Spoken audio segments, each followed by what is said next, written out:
ఇండియాలోనే #1 varicose veins hospital Avis vascular centre. నమస్తే రమగారు. నమస్తే రమగారు, మంచి ట్విస్టులున్న కథ. ట్విస్టులు ఒకటి ఉంటే చాలదా? నెంబర్ రెండు మూడు ఉండాలి. పూర్వం అంటే ఒక పల్లెటూరులో ఓ భార్య భర్త ఉండేవాళ్ళు. పిల్లలు లేరు వాళ్ళకి, రైతు పాపం. అయితే వాళ్ళకి ఏమైందిట, ఒకనాడు ఒక తప్పిపోయిన పిల్లవాడు దొరికాడు. ఆ పిల్లాడిని పెంచారు. పిల్లవాడికి ఒక 17, 18, 19 ఏళ్ళు అలా వచ్చినాయి. వాళ్ళతో పాటు ఉండేవాడు. ఏదో పేద రైతు, ఏదో పొలం పని చేసుకునేవాళ్ళు. ఓ పిల్లాడికి అన్నం పెట్టలేకపోతారా వాళ్ళు, వాళ్ళతో పాటు ఉండేవాడు. క్రమంగా ఏమైందట, ఆ ప్రాంతంలో కరువు వచ్చేసింది. ఈ రైతు దంపతులు బాగా పేదవాళ్ళు, పెద్దవాళ్ళు కూడా, పేదతనంతో పాటు పెద్దవాళ్ళు కూడా. పిల్లాడు 19, 17, 18 ఏళ్ళు వచ్చినాయి, కానీ వాళ్ళకి 75 ఏళ్ళు వచ్చాయి. ఏదో ఉన్న ఆహారం పెట్టుకుని తినేవాళ్ళు. క్రమంగా ఏమైందంటే ఆహారం నిల్వలు కూడా తగ్గిపోయింది. అయితే వాళ్ళు ఏమన్నారు, రే నాయన, ఈ ఊళ్ళో కాటకం వచ్చింది, మేమేదో ఇంత తిని బతకగలం పెద్దవాళ్ళం, నువ్వేమో ఇంకా ఎదిగే పిల్లవాడివి, క్రమంగా తిండి కూడా దొరక మలమల మాడి చచ్చిపోయేలాగా ఉన్నాము, మేము ఆ ఊరు ఈ ఊరు రాలేము, ఊళ్ళో చాలామంది వలసలు వెళ్ళిపోతున్నారు, నువ్వు వెళ్ళిపో, ఇన్నాళ్ళు పెంచాం, నువ్వు ఇక్కడి నుంచి వెళ్ళిపోనాయినా అని పంపించారు.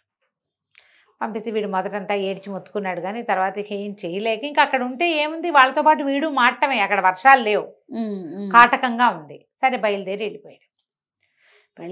వెళ్ళగా ఏవో అడవి అవి ఇవి దాటుకుంటూ పోయాడు. కాయ కసరు ఏది కనపడితే అది కొట్టుకుని తిని, దుంపలు కనపడితే ఒక కడుక్కుని పచ్చివే తిని వెళ్తూ ఉంటే ఒక పురాతనమైన కోట ఒకటి కనపడిందట. అంతా మట్టి మకిలి మశానంగా ఉంది.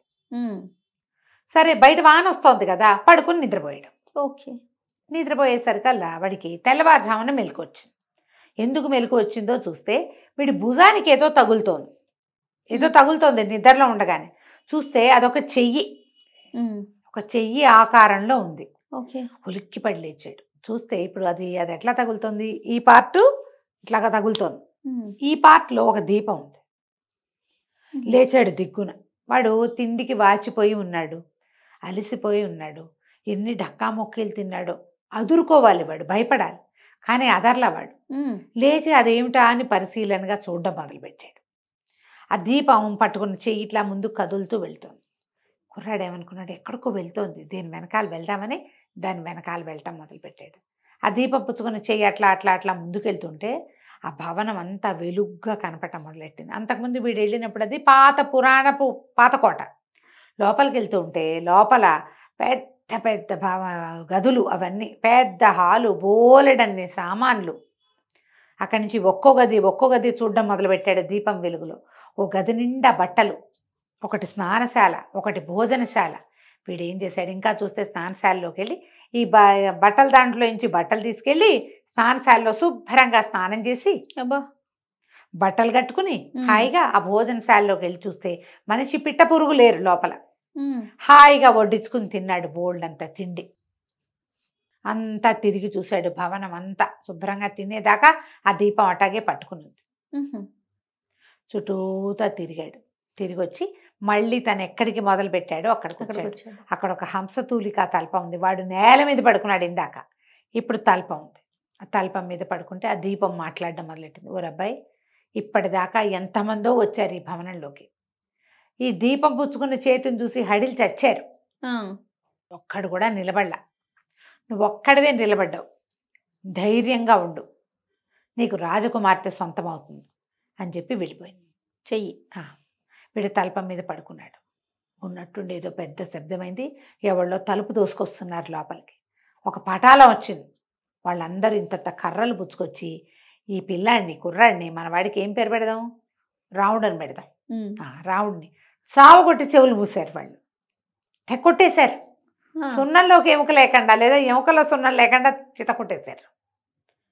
కొట్టేసి వెళ్ళిపోయింది. మొత్తం పటాలం అంతా మాయమైపోయింది. అమ్మో అయ్యో దేవుడా రావుడా అని మూలుగుతూ ఉన్నాడు. ఇంతలో ఏమైంది, ఆ దీపం పుచ్చుకొని చెయ్యి వచ్చింది చక్క. వీళ్ళంతా వెళ్ళిపోయాక దీపం పక్కన పెట్టి ఏదో మందు తీసి రాసింది ఒంటి మీద, ఓపిగ్గా ఉండు నువ్వు అని చెప్పి. మర్నాడు తెల్లారింది. వీడాతో తల్పం మీదే ఉన్నాడు, ఏమీ లేదు అక్కడ, ఫుడ్ లేదు, గిడ్డు లేదు. రాత్రి కడుపు నిండా పట్టపగలేలాగా తిన్నాడు కదా. ఇక వాడు అక్కడక్కడే అడవిలో తిరిగి అందులోనే ఉండిపోయాడు, ఆ బిల్డింగ్లోనే. రెండో రోజు రాత్రి మళ్ళా దీపం చెయ్యి వచ్చినాయి. వీడేం చేశాడు, దాని వెనకాల పడిపోయి స్నానశాలలో హాయిగా బోళ్ళంతసేపు పన్నీటిని జలకాలాడి ఇంకో జత మంచి బట్టలు కట్టుకుని, ముందు రోజు దెబ్బలు తిన్నాడు కాదు, వేడి వేడి నీళ్ళు పోసుకుంటే హాయిగా సలీస్గా సుఖంగా ఉంది అనమాట. వాడికి చక్కగా అన్నం వడ్డించుకుని ముందు రోజు తినని వెరైటీలు అన్నీ రెండో వెరైటీలు తిని, ఇన్ని పళ్ళు తిని, ఐస్ క్రీములు అవి ఉంటే స్వీట్లు అవి ఉంటే అవన్నీ తిని మొత్తం భవనం అంతా తిరిగి చూసి మళ్ళీ వచ్చి మంచం మీద పడుకున్నాడు. దీపం వెళ్ళిపోయింది. అక్కడి నుంచి మళ్ళీ తలుపు తెరుచుకుని పెద్ద పటాలను లోపలికి వచ్చింది. అయ్యో, చిత కొట్టి పెట్టారు వాళ్ళు. ఇదేంటమ్మా కడుపు నిండా పెడుతున్నారు, కొడుతున్నారు. అయిపోయింది. మొత్తం జనం అంతా వెళ్ళిపోయాక మళ్ళీ దీపము చెయ్యి మళ్ళీ వచ్చాయి. ఆ దీపం పక్కన పెట్టి వీడి ఒంటికి మందు రాసి వెళ్ళిపోయింది దీపం. 2 రోజులు ఇదే అయింది. మూడో రోజును కూడా అలాగే చక్కగా దీపం చెయ్యొచ్చింది. వీడన్నీ శుభ్రంగా వడ్డించుకు తిన్నాడు. చావు కొట్టించుకో దొడ్డుకర్ర దగ్గర పెట్టుకుందాం అనుకుంటున్నాడు. దొడ్డుకర్ర పెట్టుకుని మాత్రం వాళ్ళ 30-40 మంది వచ్చారు పటాలం. అదే మూడో రోజున ఏమైంది, మళ్ళీ చావు కొట్టేసి. అయినా వాడు వెళ్ళట్లా. సత్యనో దేవుడా అని పడుంటే ఈసారి మూడో రోజు దీపం పుచ్చుకుని చేయరాల ఒక అందమైన రాజకుమార్తె వచ్చింది లోపలికి. వచ్చి ఏం చేసింది, అమ్మాయి దగ్గర ఒక కొప్పెర లాంటిది నీళ్లు పెట్టుకునేది ఒకటి, అందులోంచి మంత్రజలం తీసి చల్లింది. వీడు మొత్తం దెబ్బలన్నీ మాయమైపోయినాయి, ఏమీ లేవు దెబ్బలు. అమ్మాయి ఏం చెప్పిందంటే, నేను ఒక ఫలానా దేశపు రాజకుమార్తెని, నన్ను మా నాన్న శత్రువులు అపహరించి మంత్రబలంతో ఇక్కడ కట్టేశారు. మీకు ఈ 2 రోజులు దారి చూపించింది చెయ్యి నాదే, నేను ఇక్కడ ఉండకూడదు.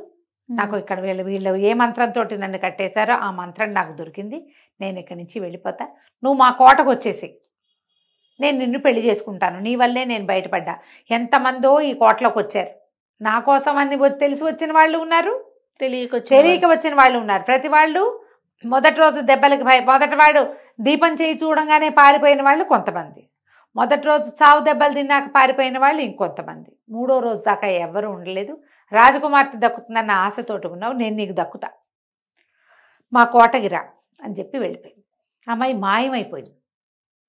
ఎప్పుడైతే ఆ అమ్మాయి మాయమైపోయిందో వీడు చక్కటి బట్టలు కట్టుకుని హంసతూలిక తల్పం మీద ఉన్నాడు చూడు, ఢామ్ అని నేల మీద పడ్డాడు. వాడి ఒంటి మీద బట్టలు చింకి జీర్ణాలు అయిపోయినాయి. ఆ హంసతూలిక తల్పం మాయమైపోయింది. ఆ భవనం పాడుగొట్లాడుకుంటూ పాత భవనం. ఇది ఉన్నదేమో ఒక అడవిలో. వాళ్ళు చెప్పిన ఫలానా రాజ్యం అక్కడెక్కడో. వీడేం చేస్తాడు, ఎటా వెళ్తాడు అక్కడికి. ఆ అమ్మాయి ఏమనుకుంది, బహుశా వాడు శక్తితోటి వస్తాడు అనుకుంది. వాడికి శక్తి లేదు, వాడు మామూలు వాడు. ఏమనుకుందో రమ్మని చెప్పి వెళ్ళిపోయింది అంతే. వీడు మరీ ఇంత పేదవాడని వాడి దగ్గర ఏం లేదని అమ్మాయికి తెలిసి ఉండదు, వెళ్ళిపోయింది. ఎప్పుడైతే రాజకుమార్తె తన రాజ్యంలోకి చేరిపోయిందో మంత్రం కట్టు విడిపోయింది. రాకుమార్తె అక్కడ ఒక శరీరం ఉంది, అమ్మాయిది ఆత్మ ఇక్కడ ఉందన్నమాట. ఆ మెలకు వచ్చింది. మెలకు రాగానే మంత్రకట్టు విడిపోయింది, రాకుమార్తెకి మెలకు వచ్చేసిందని ఆ రాజభవనంలో అంతా పండగలు చేసుకున్నారు. ఎన్నాళ్ళ నుంచో అమ్మాయి అలా ఉండిపోయింది. పిల్ల శరీరం పెరుగుతూనే ఉంది. 10 ఏళ్ల వయసులో తీసుకొచ్చి పడేశారు ఇక్కడ. ఇప్పుడు ఒక 17-18 ఏళ్ళు వచ్చినాయి. పిల్ల బాడీ పెరిగింది, 18 ఏళ్ళ పిల్లకానే ఉంది. దాంతో వాళ్ళు ఏమనుకున్నారు, పిల్ల పెద్దదైపోయింది, ఇక పెళ్లి చేసేద్దాం అనుకున్నారు. ఈ అబ్బాయి వస్తాడేమో అని చూస్తోంది.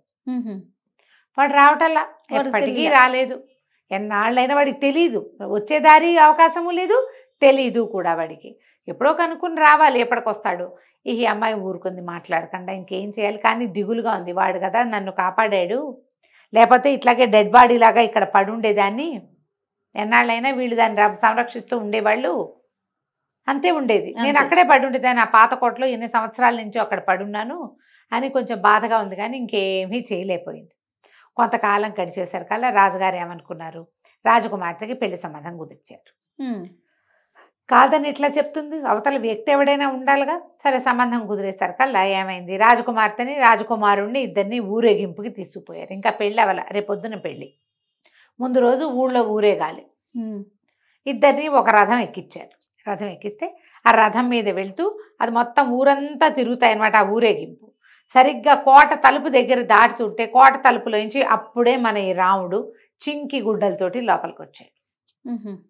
కోట వస్తుంటాయి కదా, ఈ అమ్మాయి అంతా వెతుకుతోంది. కనపడుతున్న జనాల్లో వాళ్ళ కేసు చూస్తుంది అనమాట. ఊరికే చెయ్యి పటల్లా రాకుమార్తెలాగా మనుషుల్లో ఎక్కడైనా వాడు కనపడతాడేమో చూస్తుంది. అప్పుడే కోట తలుపుల్లో నుంచి బయటకు వస్తున్న వాడిని చూసేసరికల్లా ఆశ్చర్యపోయింది. వీడే మనవాడు అనుకుని బండి ఆపించింది. ఆ రాజకుమారుడిని అడిగింది, నా దగ్గర ఒక పెద్ద పెట్టు ఉంది, దానికి చక్కటి తాళం వేశాను నేను, తాళం చెవి కాస్త పోయింది. తాళం చెవి పోయింది.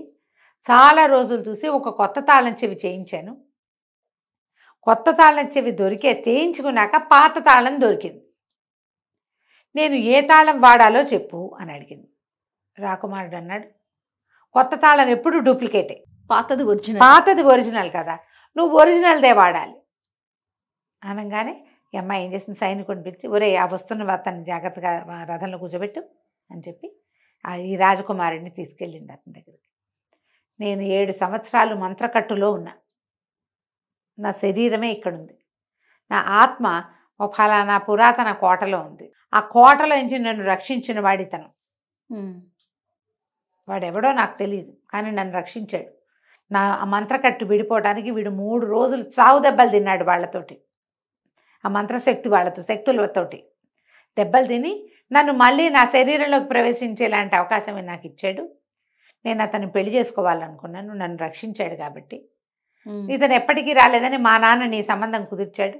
ఇంకేం చేస్తాను, తాళం పోగొట్టుకున్నారు కాబట్టి కొత్త తాళానికి సరద్దాం అనుకున్నాను, కానీ ఇతను కనపడ్డాడు, ఇతనే నా పాత తాళం చెవి అని చెప్పి. రాకుమారుడు వెంటనే డ్రాప్ అయిపోయాడు. పర్వాలేదు, మేము వెనక్కి వెళ్ళిపోతాం, నీ పెళ్లి వేడుకలు చూసి వెళ్తామని చెప్పాడు.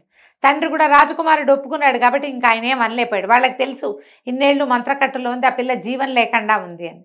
ఇవి రాముడిని తీసుకుపోయి శుభ్రంగా స్నానాలు పానాలు చేస్తే వాడు చక్కటి వాడే. కొద్ది రోజులు బాగా పోషించాక రాజకుమార్తెనిచ్చి వివాహం చేశారు. కథ కంచికి మనం ఇంటికి. చాలా బాగుందండి. 2 ట్విస్టులు ఉన్నాయి. ఉన్నాయి రమ్మగారు. నమస్తే. నమస్తే.